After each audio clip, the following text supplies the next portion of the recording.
Hare Hare Gange Mahadev Sri Shankara Parvati Pati Mahadev Sri Shankara. Namaste, it's Sahara Rose, and welcome back to the Highest Self podcast, the place where we discuss what makes you your soul's highest evolvement.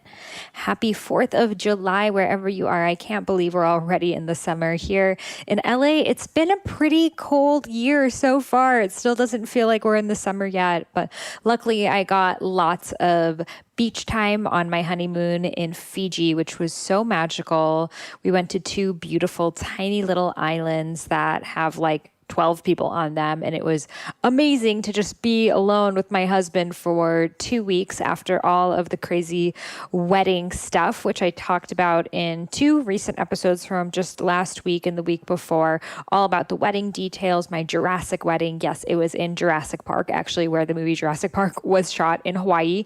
And the lessons that we learned, the activations, the sister circles, the hard parts, the obstacles, the everything that comes with something as big as a wedding and as big as a marriage. So I'm really excited to be back from all of that. You know, planning a wedding was a beautiful experience, and I'm also a little bit relieved to be done with it, to be real, and to just be back into my work and into writing and sharing. I'm writing my next book right now, which is all about how to discover your Dharma. I am planning this incredible sacred sisterhood community called the Rose Gold Goddess, which is a monthly membership sisterhood community where each month we will be activating and celebrating a goddess, an archetype that exists within us, and how we can activate her in our daily lives, from Lakshmi to Durga to Saraswati to Athena to Yamaya, Oshun, all types of goddesses from all types of cultures. So stay tuned when I will be sharing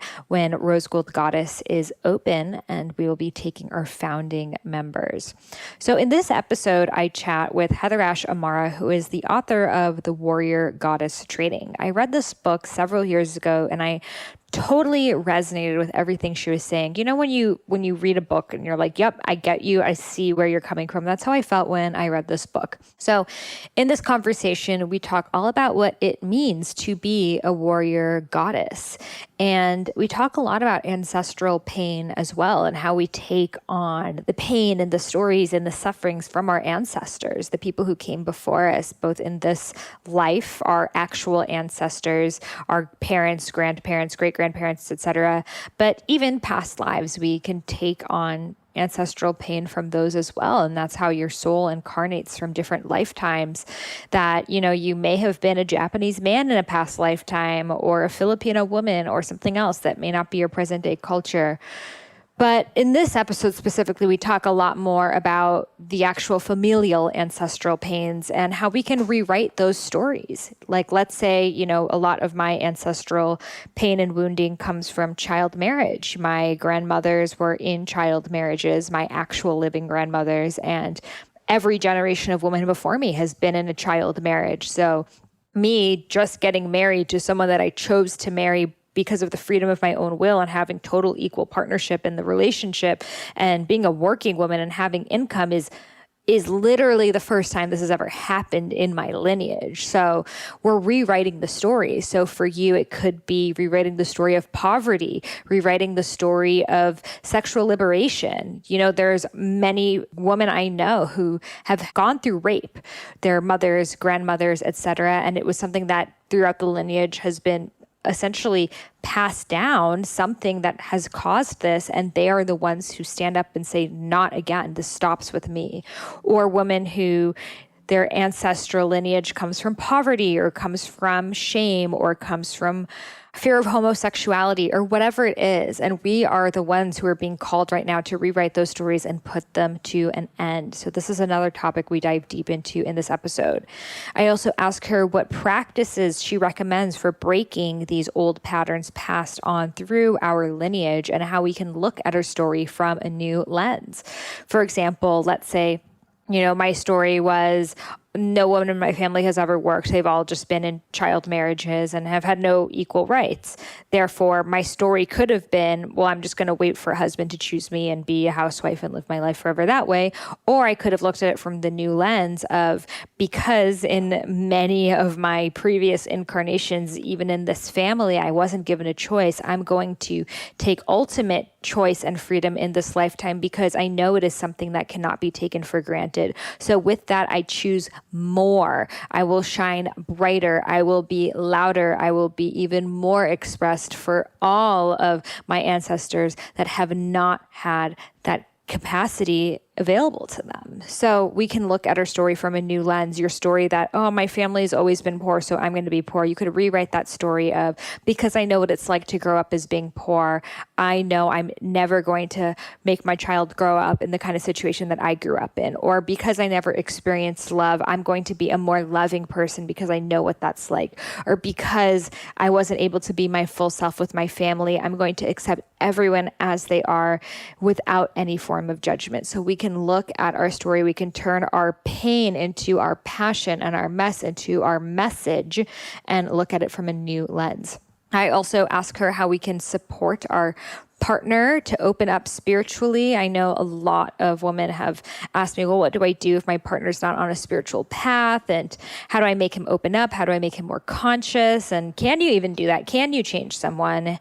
And I believe that people can change, but you can't change them. You have to just vibrate at your highest level, and that alone will inspire them should they choose to, but not everyone does. So we talk about that.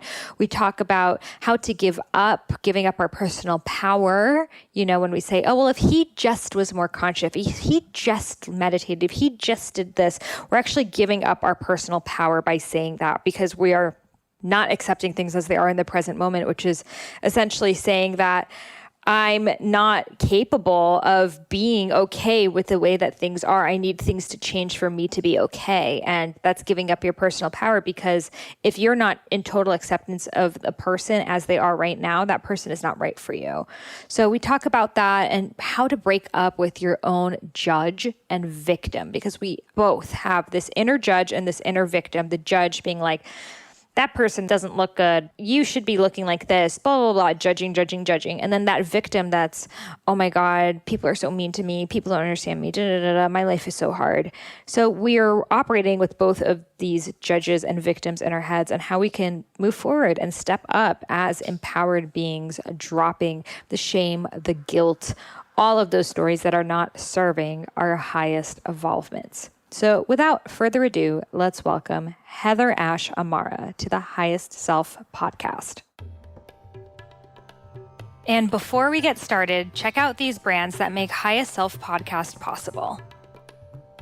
This episode is brought to you by Ayurveda. Ayurveda is a modernized Ayurvedic supplement company that takes certain issues that we have, such as mood, joints, immunity, digestion, and creates these custom little packets exactly for us, infusing ancient Ayurvedic herbs with modern vitamins and minerals. I take the mood formula daily. It is great if you work a stressful job, had adrenal fatigue, ever suffer from anxiety or even depression. And it really heals you from a fundamental and holistic level. So if you want to try it out, head over to Youveda, YOUVEDA.com. Use the code Sahara and you'll receive 35% off your first order. And they now ship to almost every country globally. So check it out. If you live internationally, they may be shipping to your country too. And they just added India, guys. Are you interested in having a career focused on health and wellness? Well, if so, then the universe is calling you to become a holistic health coach. I am offering this incredible deal, a discount of $1,500 off my alma mater, Institute for Integrative Nutrition, which is the world's largest nutrition school, with guest teachers such as Deepak Chopra, Chris Carr, Dr. Hyman, and Dr. Andrew Whale, and so many others. It is split between 6 months months of health coaching programs teaching you hundreds of nutritional theories, including Ayurveda, as well as 6 months of business coaching. And as an additional bonus, I am offering a webinar where I will teach you how to use social media to create a thriving career as a health coach. On top of that, I have created a private Facebook community just for the Highest Self podcast listeners who are becoming health coaches to connect with each other, meet up with each other, and support one another on this journey. So if you're interested, send an email over to Sahara, Sahara, at eatfeelfresh.com with subject IIN. Again, Sahara at eatfeelfresh.com with subject IIN. And I will personally send you back the email that will allow you to get a $1,500 off discount, as well as my business coaching webinar and the private Facebook group. I'm so excited for you to begin your journey as a health coach. Welcome, Heatherash, to the Highest Self podcast. It's so good to have you here. Thanks so much, Sahara. Great to be here with you. So the first question I would love to ask you is, what makes you your highest self? I would say what makes me my highest self is the willingness to follow my passion and to be creative with whatever obstacles arise on the way to holding my highest vision. So beautiful. Yes, creativity is really just us experiencing universe in motion, right? Yes, exactly. That is so true. So true. So I love Warrior Goddess Training. It's a book I read a couple years ago, as well as your new book, The 7 Secrets to Healthy, Happy Relationships. I actually just interviewed Don Miguel Ruiz on the podcast recently, which was awesome, and definitely will need to interview his son as well. So love their whole family and the work that you're doing with them. Thank you. Yeah, it's been such a gift to be part of the family and to be sharing these teachings. So I'd love to know, what does it mean to be a warrior goddess? For me, it means to really be your authentic self, that there isn't one way to be a warrior goddess, but that we're bringing those qualities together inside of us. So the warrior energy is about focus, about clarity, about commitment. It's about 100% yes, I'm in. And the goddess energy is about opening, it's about creativity, it's about fluidity, receptivity, the willingness to change. And for some of us, we are more warrior-oriented, and some of us are more goddess-oriented. So it's not about needing to be 50% warrior and 50% goddess, and then you've got it. It's really learning what is your expression of those two energies. I love that so much. So what would the warrior-like tendencies be like and the goddess tendencies? So the warrior would have really clarity and a sense of purpose. And the beauty of the warrior energy is that it gets things done in a really systematic way. The downfall can be that if you have too much warrior energy, you can be really dogmatic and can get stuck and not be able to see the bigger picture. And the goddess energy is really about listening and about bringing the community together is how I think about it. I think that the warrior energy says, okay, I'm going there, nothing's going to get in my way. And the goddess energy says, well, I'm going to go there. I wonder how I can create as much pleasure on the way, and who can I bring along with me on this journey? So there's this cooperative, creative, communal sense to the goddess. The downfall of the goddess, if you have too much in excess, we can say, of goddess energy, is that you can be kind of flaky or not really committed to your path and get distracted easily. Love that. So it's really a Shiva Shakti type of balance. Yes, exactly. Exactly. And do you think that we should be operating as the one that we were more born with, or do you think we should be seeking to rebalance with the one that we are maybe more lacking in? It's a great question. I think some of both. I think we want to really explore where are there places that we have created what I think of as shells. So for example, if you were born in a family that was more warrior oriented, but you were more goddess oriented, we have a tendency to then take on warrior qualities, even though that's not our natural state. And so it's really important for us to shed any shells that we've taken on, or like if you're supposed to be a certain way at work, to realize that's not really your nature. But we also want to be able to use both of those qualities skillfully in our lives, because there's some place where you'll want to use goddess energy. That's what's appropriate. And there's other places where you need to use warrior energy. So even if you're 95% goddess and 5% warrior, you want to have the skill to use that warrior energy as needed so that we're fluid in using both. Yes. And I think a lot of us, had parents that, because of the fear of survival, taught us to become warriors because, living on this earth is hard and you have to make means and you can't trust everyone. So we've almost all stepped into this warrior. So have you seen most of the women that you work with have more warrior-like tendencies? Yes, that tends to be what women are coming in with, and they're drawn to rediscovering what is the goddess. How do I start to learn how to soften and receive and trust my intuition? So I feel like a lot of the work is to find that softness that the goddess can offer. And have you seen that in any societies still today that they really teach people to step into more of the goddess energy than the warrior energy? Oh, in modern society, it's rare, unfortunately. But I do see, like when I travel, for example, to Peru, I just got back from a journey to Peru, and the people there are really balanced in a lot of ways. They're still very connected to the earth. They're very connected to spirit and intuition. And so I've noticed especially in the countryside, and this is true in a lot of places where there isn't the much of the industrial, we have to get things done, we have a list, we're busy. That tends to bring the warrior out in people and create imbalance. And so there's different countries, and I think more in the countryside, especially of those countries, where there's more balance and more of a sense of peace inside of people. I love that so much. And I think collectively we're all waking up to seeing that the goddess is in no way less powerful than the warrior. It's just a different type of power that's a little more subtle. Exactly. And we've been trained that the warrior energy is what gets things done. But actually, warrior energy in the way we're using it now just causes burnout and excess. So, yeah.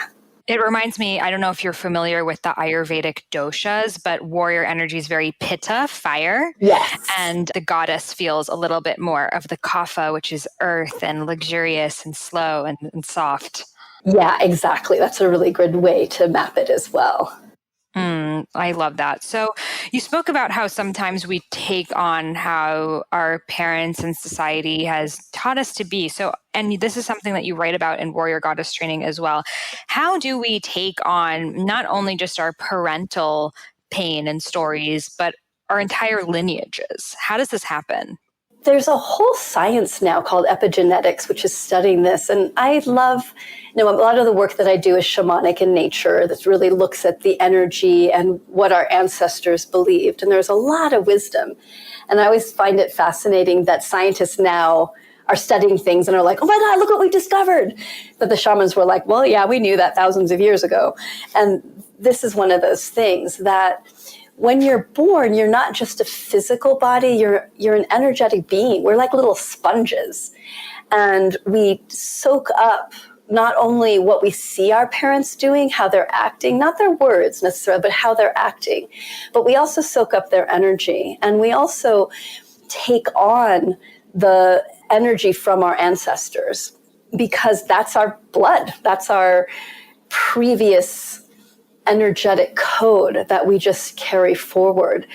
And so as adults, we then have choice to begin to decide, what do I want to carry forward from our lineage? Since a lot of us don't realize what we're carrying forward, we just think, oh, this is me, this is my fears or my baggage or my upset.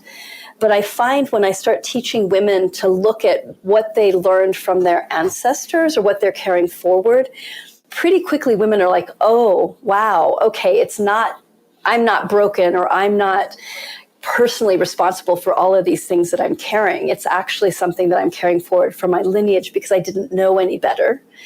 And then they're able to make a choice.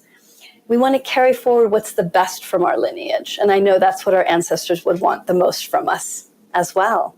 For sure. And I think a lot of us, as we do the work, we realize like, wow, this isn't just me who's been suffering from this problem, but my mother and my grandmother. And if you knew your great grandmother, and I feel like it's us. Like for some reason, it's this generation that's doing that work and that clearing. I'm just seeing it all over, that we're just the generation that's saying it stops with me. Yes, which is such a gift. And it heals forward and backwards. I really know that anytime somebody says, I'm going to stop the lineage patterns that are unconscious, that are harmful, that it helps all of our descendants, all the ones coming after us, whether that's our physical kids or just people that we touch, as well as our ancestors, those that came behind us. They also get healed as well.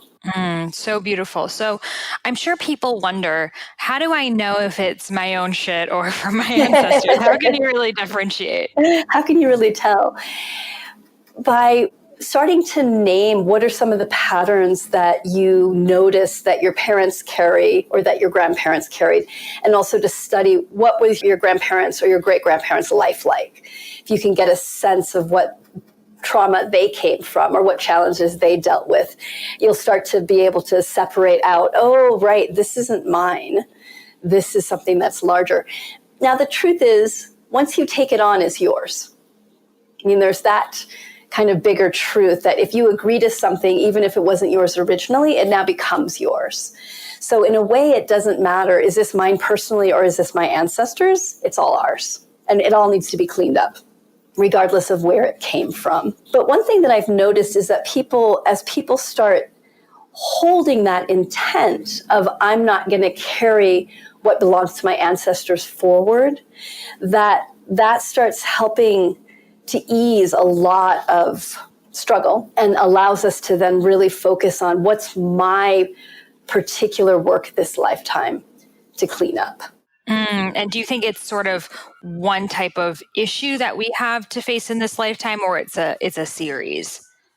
Often there's one or two main issues that we're working through, I've found. And what I've seen with humans is that we tend to make very few core agreements, what I think of as core agreements. So the ones I've seen are, I'm not lovable, I'm going to be abandoned, I'm broken, and some variation of those three. And from there, we get super creative and make it like our personal thing. But when we go down to the core, most of us are dealing with either a fear of being abandoned, a fear that we're not lovable, a fear that we're broken, something along that line. And that core wounding is what we're in the process of unraveling. So the nice thing is, if you start to really go towards the core, then you can do some very deep work and do some very deep healing rather than just dealing with the manifestations. I like to help people go to the root. So true. I think almost everyone has had those type of beliefs at a certain point in their life. And, when we're a kid, we can create a story. My mom's late to pick me up. Therefore, I'm not lovable. I'm not rememberable, and or whatever it is. And it doesn't have to be like a massive trauma. It's just your relationship to what happened. Exactly, and how you perceive it. And to remember that we're in what we call the dream of the planet. We're in a time right now that is very much based in fear and scarcity. So I always remind people, just look at the 5 o'clock news or pick up a big major newspaper. And what you see reported immediately is fear, scarcity, murder, violence. We focus on the negative. We tend to focus on the negative. So I really feel like our role, and especially the new generation, especially with how much change and climate upheaval and things that we're dealing with now, is to really focus on positive activism. What can I do? What skills do I have? And to bring in that power of gratitude and that power of community is really vital right now. It truly, truly is. So do you think that our past lives can also be something that's carrying on this trauma? Yeah, definitely. I believe that we come in with particular tendencies that we didn't finish the last lifetime, we can say. And so we get another opportunity. And I really noticed this with my godkids. I have twin godkids. And when they were in the womb, both their mom and I, we were big feminists when we were in college together. And we were like, it's all about how you nurture them. And then she's pregnant with these twins. And I feel into both of them energetically. And I'm like, oh my God, Autumn, we're wrong. Like your babies are so different already. they're coming in with full personalities. And they did. It was fascinating to see. So I do really believe that we come in with unfinished business, we can say. And we have another opportunity this round to try again. So true. I remember when I was definitely in college, I thought, oh, it's 100% nurture. Like, I don't know about the whole nature. You can be whoever you want. You can change. And I do believe we have a lot of free will, but there's so much that we come in with that then our free will is based upon that point. What do you want to do with the deck of cards you were handed? Exactly. Yeah, exactly. Here's what you got. What are you going to do with it? Yes. Right. So now what can we do? And you offer a lot of incredible practices in your book to rewrite these stories and these narratives. It really starts by becoming aware of the story that we're telling ourselves, because so often we're telling ourselves stories without even realizing it's a story. We just think it's the truth. And so it's the capacity to become aware and curious about what am I thinking, what am I telling myself, what story am I creating, and then to learn how to step back from the story and start to pull our energy out of it, to start to believe it less is another way to say that. And as we then begin to witness the story, we can see what the impact of the story is, and then decide, do I want to keep telling myself this story, or do I want to change it? Do I want to shift my perception? And I always remind people that you can't change the past, you can't change what happened, but you can change your perception of what happened. That is your superpower, really. It truly is. And you share in the book how you had a story about when you were a kid that you moved around a lot. So can you share that and how you kind of rewrote that story in your mind? Yeah, absolutely. So when people used to ask me where I grew up or what my childhood was like, what I always said was I moved every 2 years growing up, which meant that I was the shy kid for a year and really awkward and gawky. And then I would get to know people and then I would feel better and then we'd move again. And that happened I think I went to about 8 different schools growing up. And so by the time I came to college, I was shy. I was scared to meet people because I felt like they were going to leave or I was going to leave. And I had a lot of fear. So I told that story over and over again. That was my story. And one day after I had started working with Miguel Ruiz and started learning about awareness and agreements and stories, I just realized every time I told that story, I felt bad. I felt bad about myself. I felt sad. I felt victimized. And so I thought, well, can I tell the story in a different way? And the next time somebody asked me, I practiced. I basically shared a different story. And the story then was, I was really blessed to be raised in Southeast Asia. We moved every 2 years. My parents took us around the world every year. So by the time I came to college, I had a huge love of diversity. I had a deep understanding of how big and beautiful this planet is. And I really loved humans. And what I recognized is that both of those stories are true, but one of them made me feel better about myself. One was more inspiring.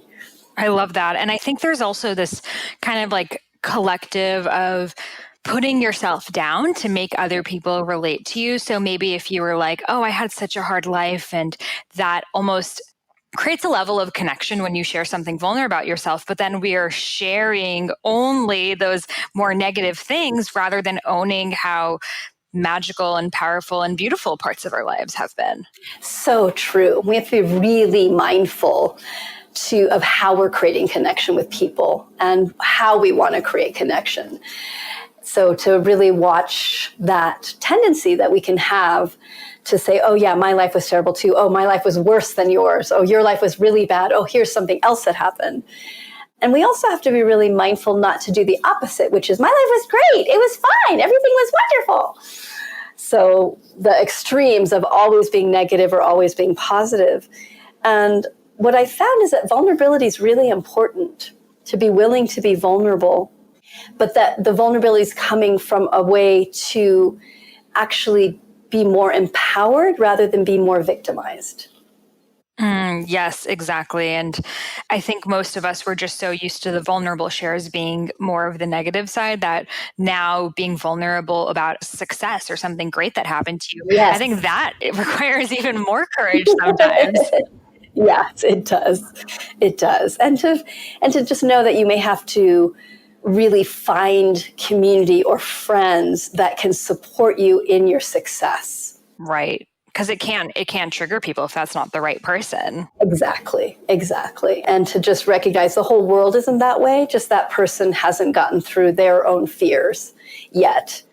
So true. So another great practice that you had was to name both of your parents and write a list of the things that you got from your parents that you appreciate, and then write a list of the things, the patterns that you don't so appreciate that you have in yourself that you've seen from your parents. And I found this one to be a struggle for me personally, because when I did my mom and my dad, I could see good things that both of them brought me. But then for my mom, I was like, nothing that passed on to me or my negative traits. All my negative traits are from my dad.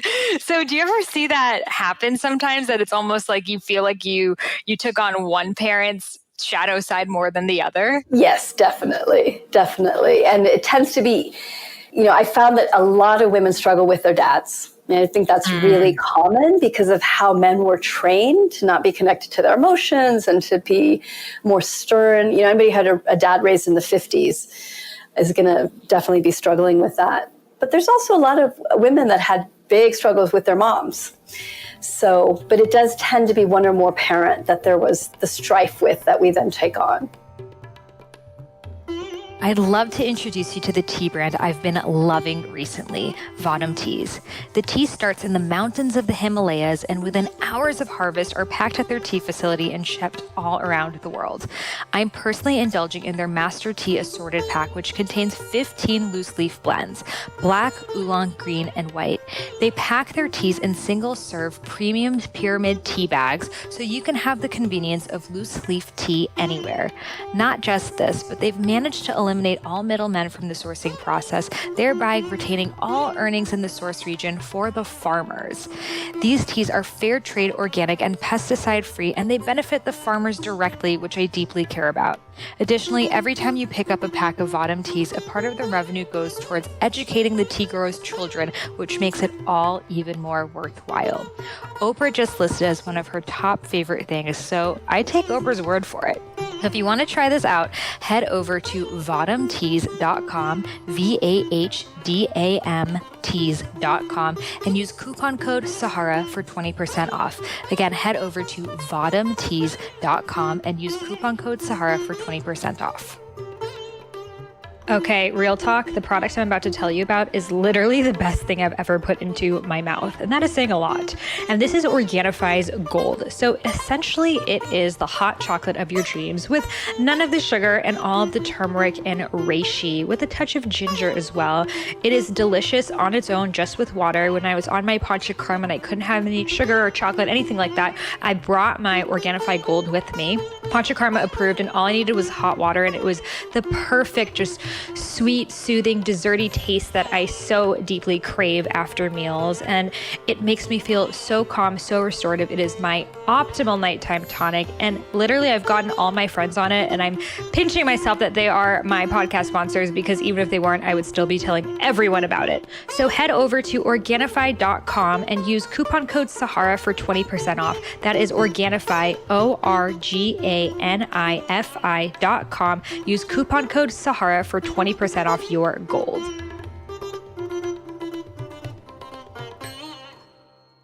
Do you think that you see patterns of differences versus having the struggle with your mom versus your dad that's showing up differently in friendships or relationships? Because, people have different theories on this. So I'm wondering if you've seen anything. What I've seen is that the women that have more issues with their moms, there tends to be a lot more competition and distrust of women, which makes sense. And it's the same thing with women that have issues with their fathers, then that tends to be projected onto men. So we tend to project whatever the negativity is from whichever gender of our parent onto the same gender. And that's where the healing then lies. And we tend to also, and I really believe this is kind of a genius thing that the universe does. We end up projecting it out onto other people. So suddenly we're in relationships with men that are kind of like our dad. Oh shit, how did that happen?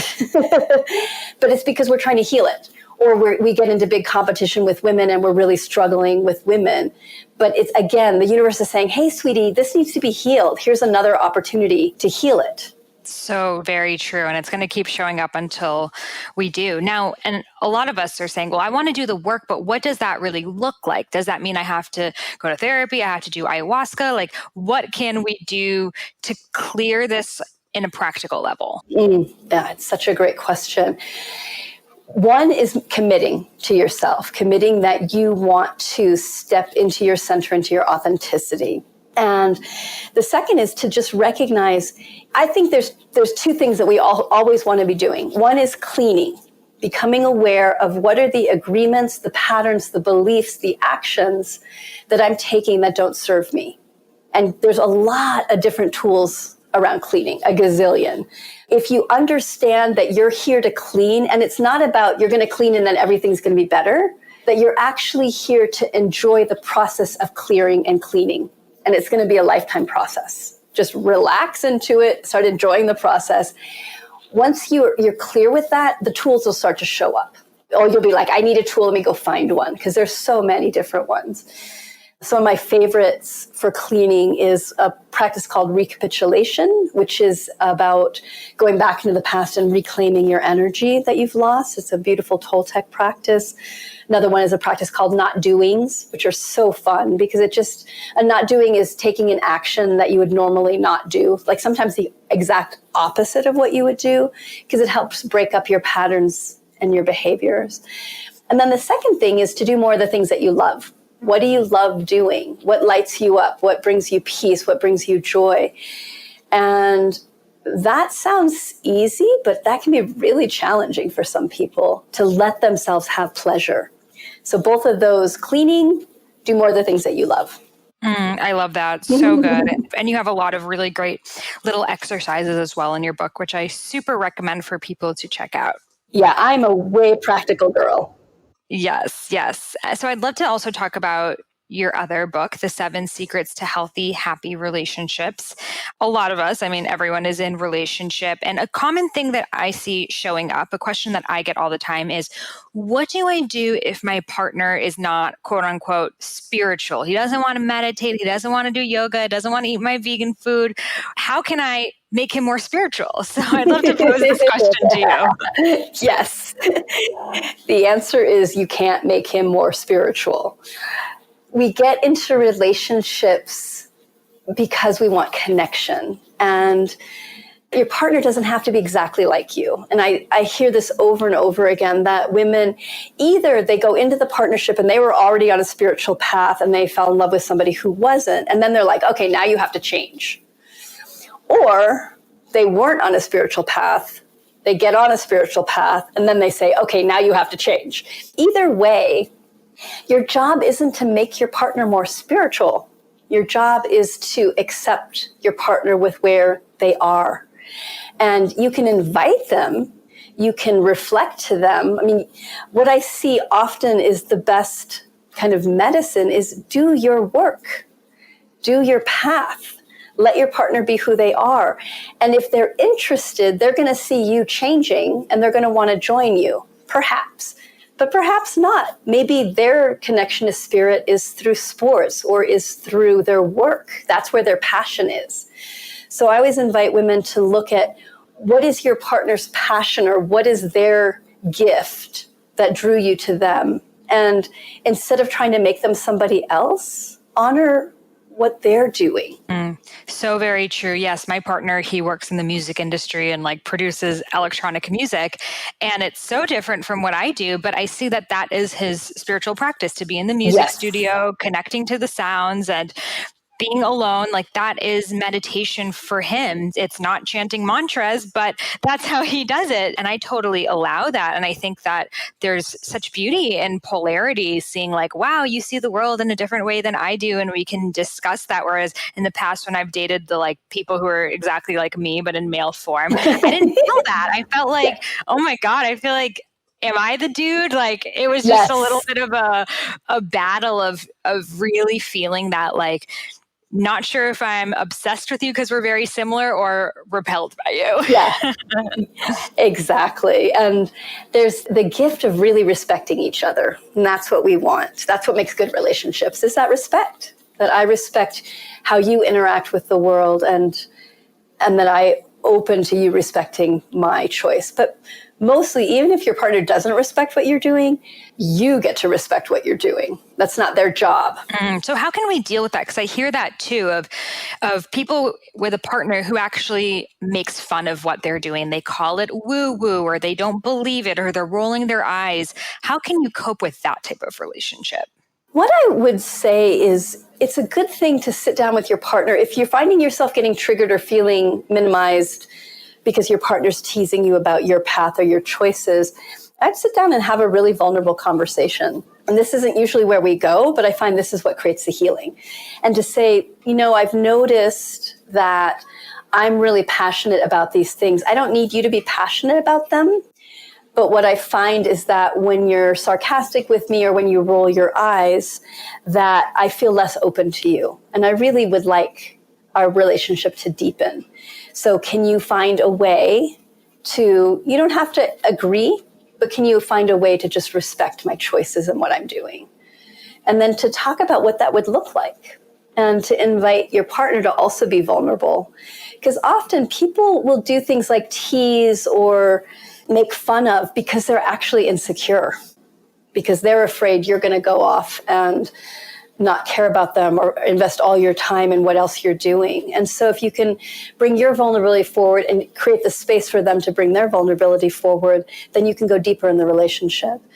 If they can't meet you, and this happens, sometimes people are like, well, no, I just think what you're doing is silly and I don't need to respect it. If they can't meet you, then the question becomes, do you need their approval? Can you just hold your center and know they're doing what they're doing? You want to be mindful that you're not in a partnership where the person's undermining you. And that's another question. That's another line of query, which would be, why do you need to be in a relationship that somebody's not honoring you? And I think what people struggle with is, what's the line, right? Which Yes. is so personal, but what's the line between, he's not on the spiritual path, but I'm just going to do my thing versus I really want someone that I can share this with. Yes. And that just comes down to choice, to really listening to what does your heart desire most. Is your heart desiring connection? And does that connection have to be spiritual, or can it be in other ways? Or is your heart really desiring a partner that's also on the same spiritual path? And there's no right or wrong. And I think that's really important for women to understand, is that it's not better if you have a spiritual partner. It's just a choice. Do you know Guru Jagat? She's the Kundalini Yoga author and teacher. I don't know if you've heard of her. Yeah, I have heard of her. Yeah. So her whole thing is like, don't date a quote unquote spiritual guy. And she's like this spiritual queen, but she's like, don't, because it's going to be too similar and you need that polarity. Go for the guy who just loves what you're doing and is in awe of it, but he doesn't have to be on that same path. So I just thought it was interesting and kind of funny that would actually be recommended by someone who's super spiritual, who's knowing energies very well, but saying like, I've just personally seen that when there's one partner who's very passionate about the spirituality and then another partner who's more like, I love what you're doing and super supportive of you, that creates a really beautiful dynamic. Yeah, it definitely can. And I've also known people that both people are spiritual, but there's enough sexual polarity. There's enough polarity there to make it interesting. So the key is absolutely the polarity. Sometimes when men step into spirituality, they go way more towards their feminine, and boom, the polarity's lost. So I think we're in a transition phase right now. And I feel like the Toltec tradition has a little bit more masculinity to it. It does. It definitely does. There's much more focus, clarity, energy connected to it. Definitely, yes. And I've seen definitely beautiful partnerships that both of them are yogis or doing the exact same type of meditation, and it's a huge part of their relationship that they bond over. And I see that as a beautiful, almost twin flame reunion. Do you believe in twin flames versus soulmates? I don't believe that there's just one. I'll say that. I do believe that there are particular people that we travel around with lifetime to lifetime, and that just because you're in this lifetime with that person doesn't mean it's going to work out this time, or that the timing's right, or that you've done the healing that you're going to do, but that you're in service to each other in big ways. So I've definitely had this experience in this lifetime of meeting people that I know I've been in relationship with many times before, but it sometimes looks way different than I thought it was going to look. Yes, definitely. We have that soul clan, and I think we kind of show up like maybe your mom was your twin sister in the past life and your brother was your dad, and, changing roles. Yep, exactly. So something that you write about in The 7 Secrets to Healthy, Happy Relationships is that by saying, if he just put more effort into this, if he just would meditate with me, if he just would come to my friend's house on the weekends, you're actually giving up your personal power. So can you share more on that? Absolutely. When we put our focus on our partner and what we want our partner to do, we're out of ourselves. We're now leaning outside of ourselves and trying to change somebody else or fix them. And we actually don't have power, because that's not our place of power. Our place of power is the question, what do I want to change? How do I want to be? How can I nurture this relationship? And the tricky part is that when we come back to ourselves and start asking questions around how can I take action, you want to be asking those questions not from a point of view of how do I fix this relationship? I'm the only one responsible. But from a point of view of what can I improve that is already on my path that I want to improve for myself anyway.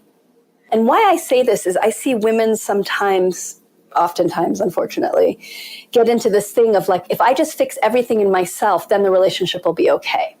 And there either is, I'm going to fix him or her, and then it'll be okay, or I'm going to fix myself, and then it'll be okay.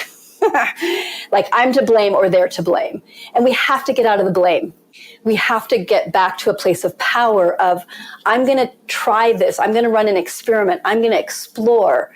And I'm going to use this as a way to grow myself regardless of what happens in the relationship. That is a much more healthy attitude. I love that so much. So how do you recommend speaking our needs without giving up our personal power? First, get really clear what your needs are. And it's actually more difficult than we think. Because sometimes we have a sense of, well, I just want them to do this. But if you really ask yourself, what am I actually needing here? So I always recommend before you have a conversation with somebody of something you're hot about, that you're triggered about, that you're upset about, first write or sit and talk to a friend that will just listen to you so that you can figure out what's really going on. And keep asking yourself, what am I actually needing from the other person? And what am I actually needing for myself that has nothing to do with them? And once you get clear about what the need is, then you can go towards the vulnerability. And that's such a great way to lead, is actually to lead with the vulnerability. And not the vulnerability, again, from I don't have power. Vulnerability is incredible power. It's about opening to say, this is what's going on for me right now. And this is the question I have, or the query I have, or the need that I have. And how do we navigate this together? So instead of, I need you to do this for me, period, it's like, I'm really feeling this. What can we do? When I was in a relationship, I remember one of the first times I got clear about a need that I had. And I went to my partner. I was like, I realize this is really important to me. And my partner said, I can't give that to you. And I took a breath and I was like, okay, that's fair. I'm going to go find a way to make this need. Or we talked about it more. And it was a really beautiful moment for me, because up to that point, I would have been like, you have to give it to me. But I had taken my power back and realized they don't need to give me anything, but I can ask. And then I can make a decision. How important is it to me? And is there another way to have this need met? So beautifully said. And I think also, a lot of us think that partner has to be the one who meets all of our personal needs, when we can lean into our friends and tribe and teachers, because we used to live in this tribe and community, and now we're so singular that we think our one partner has to like hit all of these things that I need. And, sometimes a dude's not going to be the best person you want to vent about what happened. Like maybe that would be a friend or someone else. So I think what you said about seeing how important is that need for me from this person? And maybe I can get it from somewhere else. Absolutely. And I always look at, in a relationship, you're working to balance shared context and differentiation. So shared context is, where are the ways that we're similar? What do we like doing together? What excites us? And this is partnerships, friendships. You need to have a certain amount of shared context. And then you also need differentiation, the places where you're not believing the same thing, where you're doing different things, and you want to honor each other's differentiation. And the truth is, the closer you are with someone, the more differentiation you need. Because otherwise, it's very easy to just merge and just do everything that they want, that you think they want you to do, and you lose your sense of individuality. So we need a balance of things we love doing together, things we love doing apart. I love that. So what do you recommend for couples who work together? Literally all day, they're just together and they're in a romantic relationship. Having done that many, many times, what I recommend is that you have a line that this is our work time, and then you draw the line and you do something separate to end the work relationship for the day and step into the romantic relationship. And that gets really nourished, because it's very easy to blur the lines where it's work all the time. So having a line that you demarcate, now we're going to go back into romantic relationship with each other. And that you really talk through, what do we want to do to nourish the romance, the sweetness outside of the work relationship. I love that. So what are some examples of like things we can do to draw that line? Something would be like at the end of the workday, both people coming together and saying, thank you so much, that was a great day. Something just like, work is now over, and then going and taking a shower or going for a walk, like doing something separate or exercising. And it might be together. You might decide, okay, we're going to go to the gym together, but that you make an agreement. We don't talk about work after 4:30, whatever the time is, or after we pick the kids up, the work day is done. Or it may be that you decide, because of the nature of your work, a lot of couples that work together, it's not a 9 to 5 because they're running businesses and there's launches or big work times. It might be, okay, this week we're like on 24/7, but next week we're going away. So the other thing you can do is even some sort of a ritual where, and when I used to work with someone, we actually had hats. We'd have our work hat and we'd then take the work hat off. Like, work is done.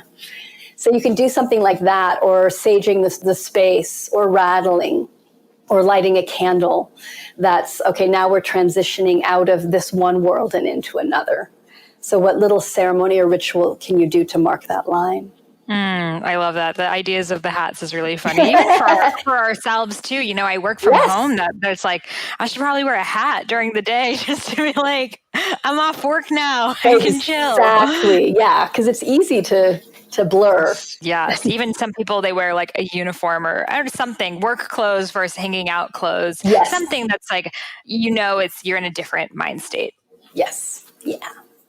Awesome. Well, I loved all of this advice and the words of wisdom that you shared with us. Thank you so much. And where can listeners connect with you and get your books? My website is heatherashamara.com, and the books are there. And my publisher is Hierophant Publishing. So there's always book deals, like packages there, which is a wonderful way to go. People can also reach me on Facebook at Heatherash Amara. Well, thank you so much for sharing this incredible wisdom with us. That's very practical. I'm going to start wearing my work hat. I'm very excited about it. Wonderful. And for embodying your highest self. Thank you so much, Sahara. So wonderful to be with you today.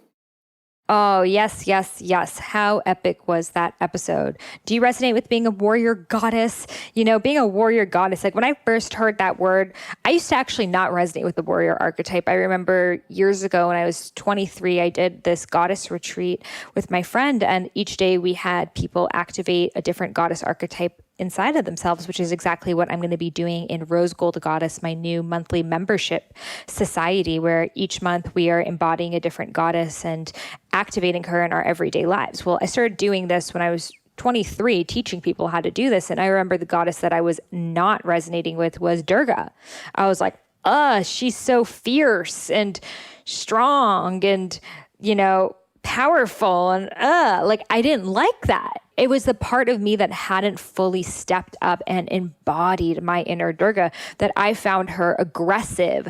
I found her brash. I found her masculine, because I hadn't stepped up into my own inner Durga. And now me and Durga are girls. Let me tell you that. Like when shit hits the fan, like I talked about on the episode about my wedding, when I didn't have a ride to pick me up to the wedding, they just decided to not show up.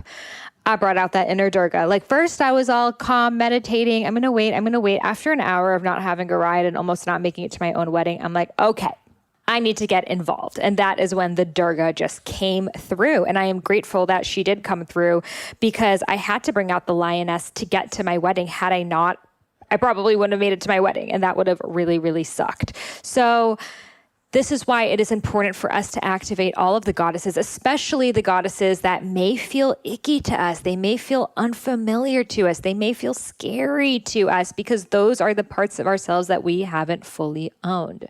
So if you're interested in diving deeper into the work of connecting to the goddesses, I invite you to join my Rose Gold Goddess community. This is a monthly sisterhood society that each month we will be connecting and activating a new goddess archetype within ourselves. So head over to rosegoldgoddesses.com. Again, that is rosegoldgoddesses.com to get more information. We will be taking our founding members for a super discounted rate of only $9 a month.